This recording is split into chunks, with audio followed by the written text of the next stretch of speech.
Baik, kembali lagi kepada saya Dika Ayu Adarita. Kali ini kita akan membahas terkait hukum anti monopoli. Nah, apa sih hukum anti monopoli itu? Hukum anti monopoli itu kan terdiri dari dua kata, hukum dan anti monopoli. Nah, monopoli itu sendiri itu terdiri dari dua kata, yang mana monopoli itu berasal dari bahasa Yunani. Nah, monopoli ini kan kalau dari bahasa Yunani itu terdiri dari dua kata nih, monos dan polin. Nah, monos itu artinya sendiri. Nah, sedangkan yang polin itu artinya penjual gitu. Secara istilah, monopoli menggambarkan situasi di mana hanya ada satu penjual yang menyediakan barang atau jasa tertentu. Nah, dijelaskan juga dalam pasal 1 angka 2 Undang-Undang Anti Monopoli, bahwasanya di undang-undang tersebut dijelaskan praktek monopoli merupakan suatu pemusatan kekuatan ekonomi oleh satu ataupun lebih pelaku usaha yang mengakibatkan dikuasainya produksi ataupun pemasaran atas barang atau jasa tertentu, yang sehingga mengakibatkan menimbulkan persaingan usaha yang tidak sehat dan juga dapat merugikan kepentingan umum. Nah, hukum anti monopoli itu diatur di dalam Undang-Undang Nomor 5 Tahun 1999, yaitu tentang larangan praktik monopoli dan juga persaingan usaha tidak sehat. Regulasi ini bertujuan untuk menciptakan lingkungan usaha yang adil, transparan, dan juga kondusif, dan sekaligus mendorong pertumbuhan ekonomi yang rata dan mencegah terjadinya konsentrasi kekuatan ekonomi pada satu pihak saja. Jadi, undang-undang ini dibentuk ataupun diatur dan dikeluarkan yang bertujuan untuk memeratakan pertumbuhan ekonomi di masyarakat dan juga menghindari ataupun mencegah adanya pemusatan ekonomi oleh satu pihak saja.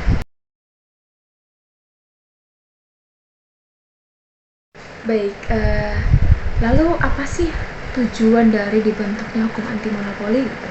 Nah, tujuan tujuan dari hukum anti monopoli yaitu untuk memastikan persaingan usaha yang sehat serta melindungi konsumen dari praktik monopoli dan persaingan tidak sehat. Nah, hukum ini dirancang untuk mencegah perusahaan besar ataupun kelompok usaha tertentu mendominasi pasar secara berlebihan, yang mana itu dapat merugikan usaha kecil, yang bisa juga membatasi pilihan konsumen dan juga menyebabkan harga menjadi tidak wajar. Nah, menurut undang-undang tentang larangan praktik monopoli dan persaingan usaha tidak sehat ini terdapat beberapa kegiatan-kegiatan yang dilarang. Nah, seperti apa kegiatan yang dilarang itu? Baik, berikut akan saya jelaskan sedikit terkait kegiatan apa saja yang dilarang.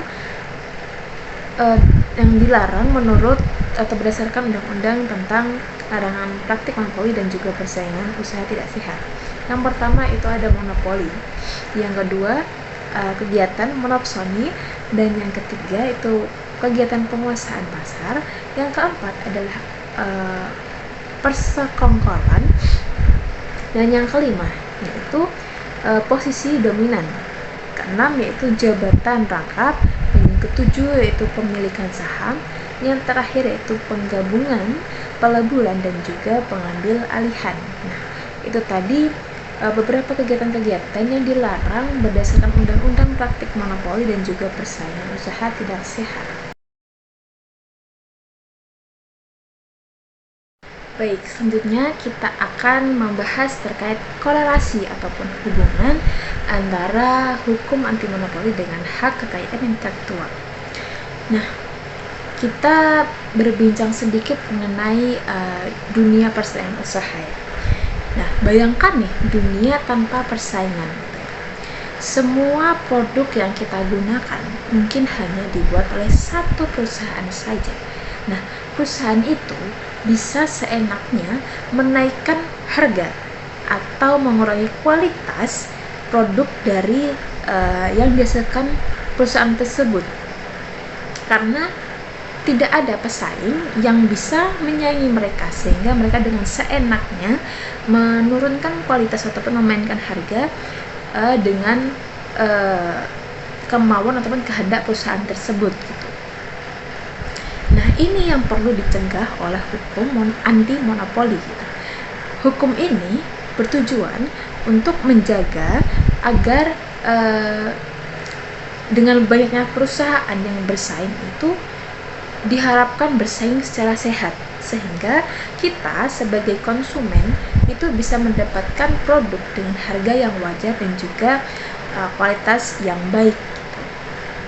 Di sisi lain, hak kekayaan intelektual. Nah, hak kekayaan intelektual ini seperti paten untuk sebuah penemuan baru ataupun merek dagang untuk produk terkenal, atau juga bisa hak cipta untuk lagu atau film. Nah, HKI memberikan perlindungan hukum kepada pemiliknya agar tidak ada orang lain yang sembarangan menggunakan hasil karya mereka.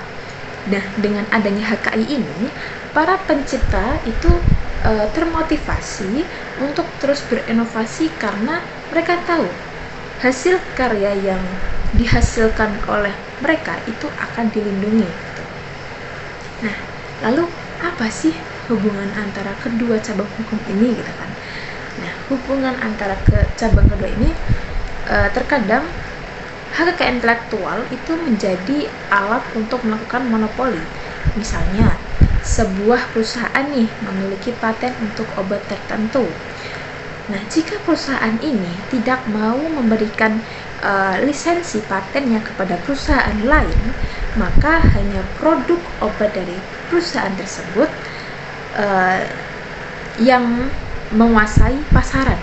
Nah, jadi di sini satu perusahaan itu menguasai pasaran. Secara tidak langsung maka terjadi monopoli. Nah, ini menjadi bisa berdampak pada konsumen. Artinya konsumen ini konsumen ini terbatas pilihannya dan membuat harga obat itu menjadi sangat mahal ataupun melonjak gitu. Nah, lalu untuk mengatasi masalah ini, hukum anti monopoli itu sangat-sangat berperan penting gitu. Hukum ini akan menilai apakah penggunaan HKI ataupun hak kekayaan intelektual itu oleh suatu perusahaan sudah terlalu berlebihan sehingga merugikan konsumen dan persaingan usaha. Nah, jika terbukti melanggar, maka perusahaan tersebut bisa dikenakan sanksi. Jadi, intinya hukum anti monopoli dengan hak kekayaan intelektual itu sebenarnya saling melengkapi. HKI memberikan insentif bagi inovasi, kemudian sementara hukum anti monopoli memastikan bahwa inovasi tersebut tidak digunakan untuk menguasai pasar secara tidak adil. Nah, tujuan akhirnya yaitu adalah untuk menciptakan pasar yang sehat dan juga memberikan manfaat bagi semua pihak, baik produsen maupun konsumen. Contohnya nih ya, bayangkan ada perusahaan yang memiliki paten untuk membuat smartphone dengan teknologi layar lipat yang sangat canggih. Nah, jika perusahaan ini menggunakan patennya untuk mencegah perusahaan lain membuat smartphone serupa, maka konsumen akan kehilangan pilihan ataupun akan terbatas pilihannya, dan kemudian harga smartphone layar lipat ini akan menjadi sangat mahal dan melonjak harganya. Nah, sehingga dalam kasus ini hukum anti monopoli sangat-sangat berperan dan bisa turun tangan untuk memastikan bahwa teknologi itu bisa dinikmati oleh banyak orang dengan harga yang wajar dan juga kualitas yang baik. Baik, sekian dari saya terkait materi hukum anti monopoli dalam hak kekayaan intelektual. Sebelumnya mohon maaf dan terima kasih.